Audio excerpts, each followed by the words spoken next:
Welcome shooters and collectors to another edition of Side by Side. Today we're going to be taking a look at the Smith Wesson 9mm single stack pistol 952-2.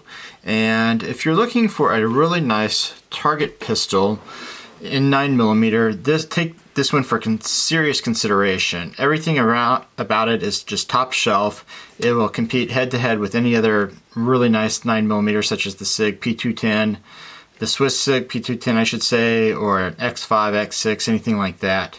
And the one advantage, and I'm not going to call it a disadvantage, I'm going to actually call it an advantage, is the size of the grip. Because it's a single stacked magazine, it has a smaller grip. And the magazine, by the way, holds 9 rounds, and as you see, it shoots out quite well. And it has a really nice, smaller grip. It's not as wide as, say, the 5906 series. So if you do have smaller hands or you just don't like that really fatty grip, take this one into serious consideration because it may be right your cup of tea. And another thing is, it's also very similar to the 39 series. So if you can't find one of these, which you probably won't be able to at your local gun store, but you can find a 39 series pistol, so try that gun out, see if you like the grip on it. And if you really like that grip, then you may really like this pistol. It also seems really well balanced. It is all steel, the slide and the frame, whereas the 39 series, I believe, for the most part, they were all aluminum. I think the first 750 or something were steel, but other than that, they were all aluminum. It has this interesting grip safety back here, and you can sort of see that it goes in a little bit. And at first I thought this was sort of like a trigger disconnect kind of deal, and it's not. What it really does, and I'll show you after when I take the slide off, is it presses the firing pin block up.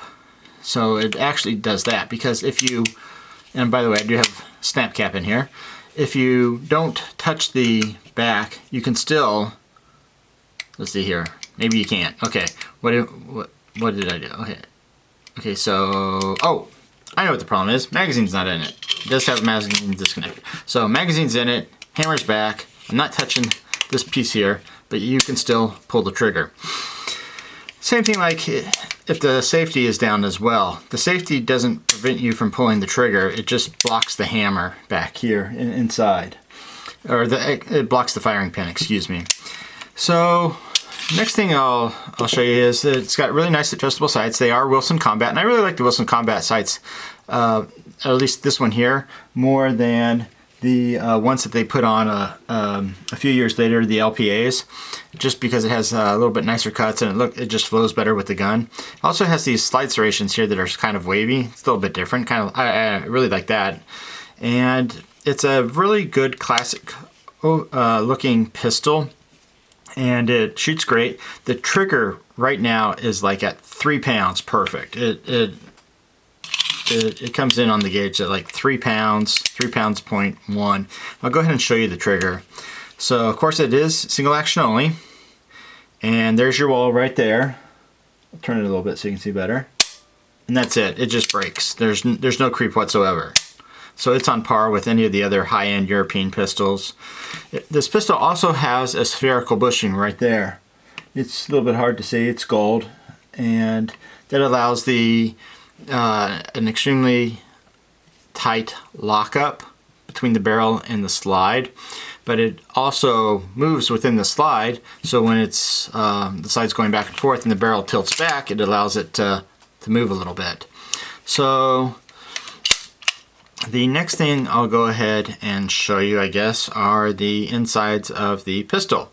And something else that I was playing with a little bit earlier that I was just a little bit curious about. So go ahead, take the mag out. I watched another YouTube video. The guy was really informative about it. And he said taking this pistol apart was really difficult. And I just really didn't find that true at all. It seems that it comes apart just as easy as a 39 does, or any other Smith & Wesson. And so here we have the insides of the pistol. It's pretty similar to other, Smith & Wesson steel frame 3rd gen pistols, except it is set up for single action only. You can adjust the trigger pre-travel a little bit there, and you can, I believe, adjust the post-travel with a screw in there a little bit, I believe. It has walnut grips with the Smith Wesson logo, and of course on all of these guns that do come from the Performance Center, all three have sort of an internal serial number that, such as like this one here, it's, if you can see that, it is 208, and so it'll be on the slide, whoops, lost that a little bit, the barrel, and on the frame as well. So, yep, and this is under tension, of course. Let's see, what else can I tell you about this? Oh, one thing I was doing when I was playing around with this, I was comparing it to, of course, the 5906 here, and I was really looking at the slides because it was kind of interesting. And so I decided, because the slides look very, very similar, and so I took the, I'll just do a little comparison right here of this. The difference between these is this doesn't have a firing pin block and this does. And oh yes, by the way, I promised to show you that. When you press this here, you can kind of see, let's see here, you can see that go up. Let's see here, there it goes. So it presses up the firing pin block. And I'll do a little comparison of the grip width as well. So you can tell, definitely, the one on the left is a lot thicker than the one on the right. So like I said, I was playing around with the slides, and the slides look very similar. Just do a comparison here. Safeties seem to be the same, barrels seem to be the same.